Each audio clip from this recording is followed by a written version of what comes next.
Well, good morning, Snow Disciples, and welcome to the Snow Church for Monday, January 20th. And boy, do I got a forecast for yous.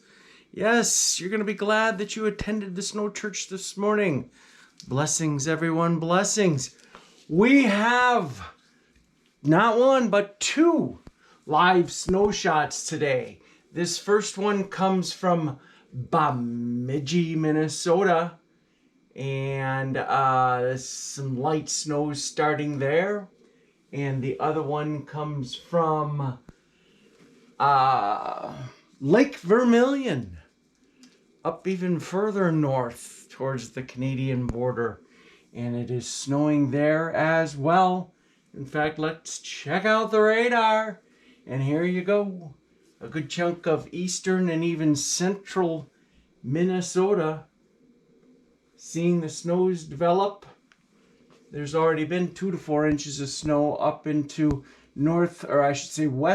east central North Dakota and northwestern Minnesota. And all of this is working to the east. It's not the big storm for the week. It's sort of the, I guess you could call it the warm-up, sort of the pre-game stretch for the big storm coming this week. This is just a clipper system that's rolling through and will impact the northern half of Minnesota, most of the UP, maybe even far northern Wisconsin, with a couple of inches of snow here in the next 24 hours. Hardest hit areas actually look like they could be the western UP snow belts, because not only will there be some system snow of around 2 to 4 inches, but maybe about another 2-3 inches of lake enhanced or lake effect snow by late in the day and into the overnight areas. So giddy up, the Keweenaw is finally getting some snow, and a whole lot more where that came from.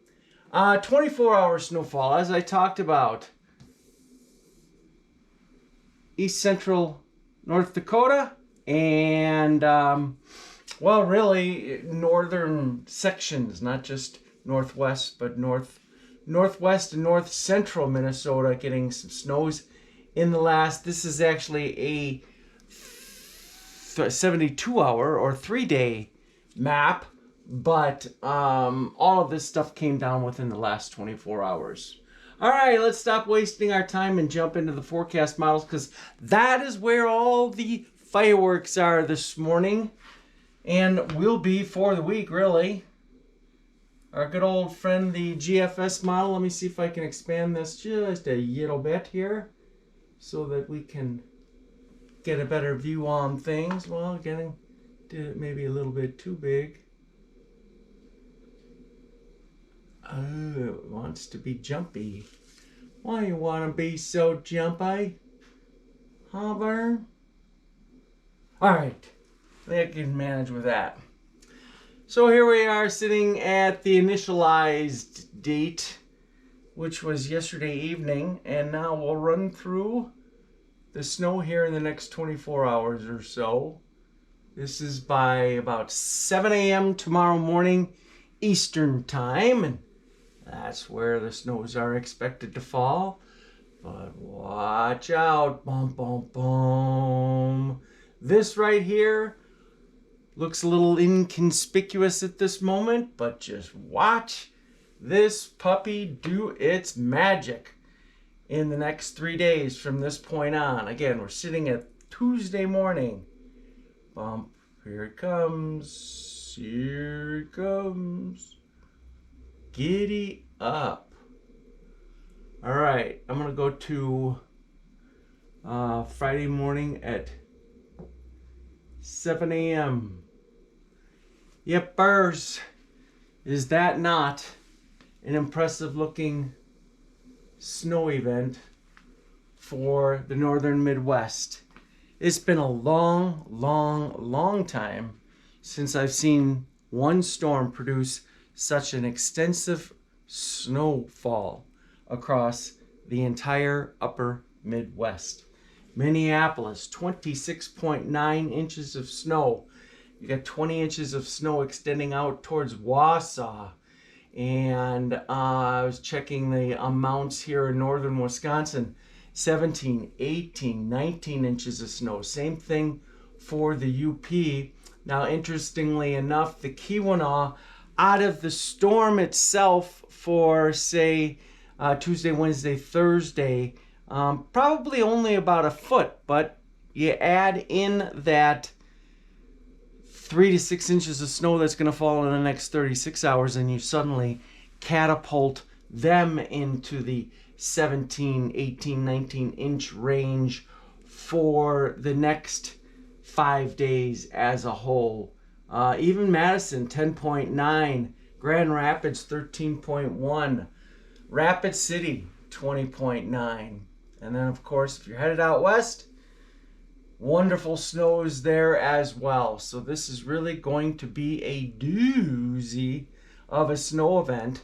It'll get itself started out here in South Dakota by about midday on Tuesday, and then find its way east. In fact, we can kind of track the leading edge of the snow. I'm going to have to shrink it down a little bit again.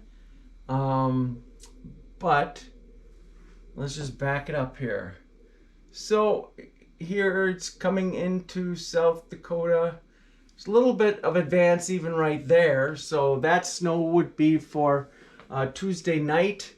And then we get into it about Wednesday morning pretty quickly here.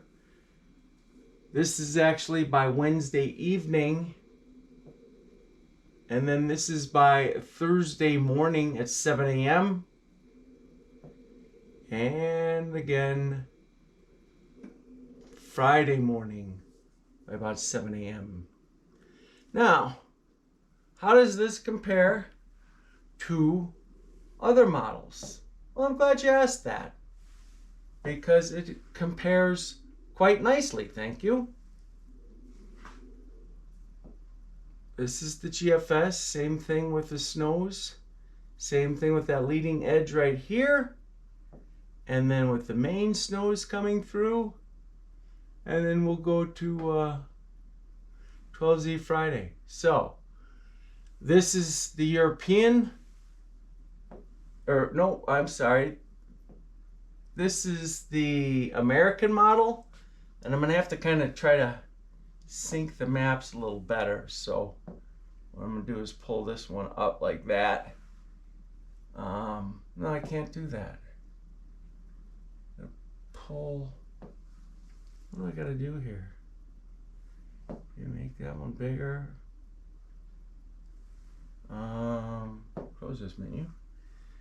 At any rate, you can see how they're very, very similar.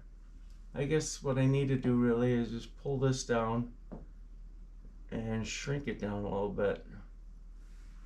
See if I can sync the two maps up. Okay, that's better. It's not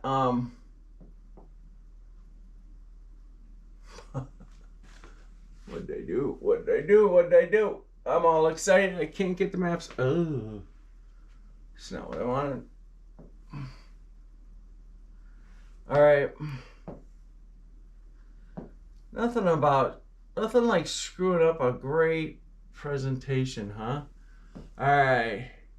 So again, the GFS, and then the European. Very, very similar. Very, very similar. Like it. They're good friends of mine. Talk to them all the time.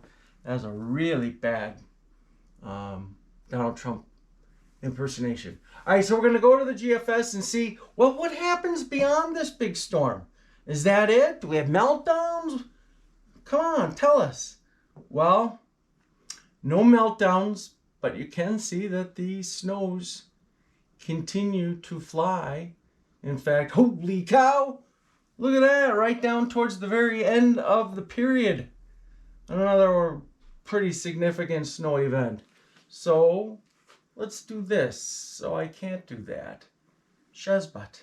I wanted to show you like 24-hour snowfall totals and just show you how it goes. But unfortunately, I can't do that with the European, but I can do it with the GFS, but let's just take the GFS out to 240 hours, and here we go. Kind of the same thing right towards the end. Some more snows, but then wait, more. But then wait, more, and more, and more, and more, and more, and more, and more. Fantastico. All right, now let's look at the 24-hour snowfall accumulation. So what happens is this map shows the snow that's going to fall in a 24-hour time frame. So you'll see the snow's advance, but then you'll also see the back edge disappear as we get out of that 24-hour time frame. Kind of cool, huh? Here comes that clipper. Zip, zip, zippity-doo. And here comes the main storm. Zip, zip, zippity-doo. It's gone. It doesn't look as impressive on this, but believe me, it is. And then there's some more snows for the weekend. And then here comes some more for around Tuesday of next week. And then here comes some more for around Friday of next week. And then here we go into the following Monday or so of like March 8th. So, Monday, March 6th is actually what it would be. But, so, no shortage of snow for the upper Midwest anytime soon. Crazy that it had to take us till February, the very end of February, and first week or so of March to get into this kind of a pattern. But looking good, looking good.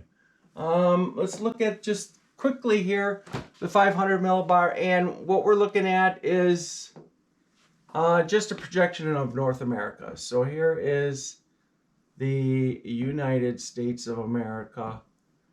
Man, I really wish I could leave this on. Wow, I made Maine big. Any rate, I can't leave this on, but you get the idea. And now we're going to roll through this big, big polar vortex. And then we get these waves, short waves of energy to roll through and produce these storms. In fact, this, believe it or not, is the storm for this week, the big storm for this week. And I talk about the tilt in the upper air trough, and this thing's very positively tilted. If this thing went negative, I can't even imagine how much snow would fall, but it doesn't, so let's not talk about it. And then this is a little clipper for the weekend. And then here comes Tuesday's snow for next week. And then here comes the end of next week's storm, say Thursday, Friday. And then some more. Here comes some more right here. This is the storm for, like, say, Tuesday, Wednesday of that following week, like the 6th and 7th of March. So it's time to get serious about snow here in the good old upper Midwest. Hopefully folks haven't thrown the towel in on the season. If you have, hey, take the towel back, pull it off, gas up those sleds, make sure they're ready to go, because we're going to have some of the best riding conditions we've had all season for just about anywhere in the upper Midwest this coming weekend. No reason not to get out and ride. In fact, I think as your spiritual advisor, you need to seriously consider taking time off to enjoy a long weekend, maybe even a 4-day weekend. Why not? We work too hard in this country, and it's about time that we enjoy more playtime. So, again, as your spiritual advisor, snow spiritual advisor, but nonetheless, I am an ordained minister, and I strongly urge you to bow your head, say a prayer of thanks, even though it hasn't happened yet, and then get busy planning to come play in the snow. Either this weekend or next week or the next weekend, you just got to do it. do it, do it. And with that, I will sign off and ask you to please keep your sticks on the ice and have a wonderful day.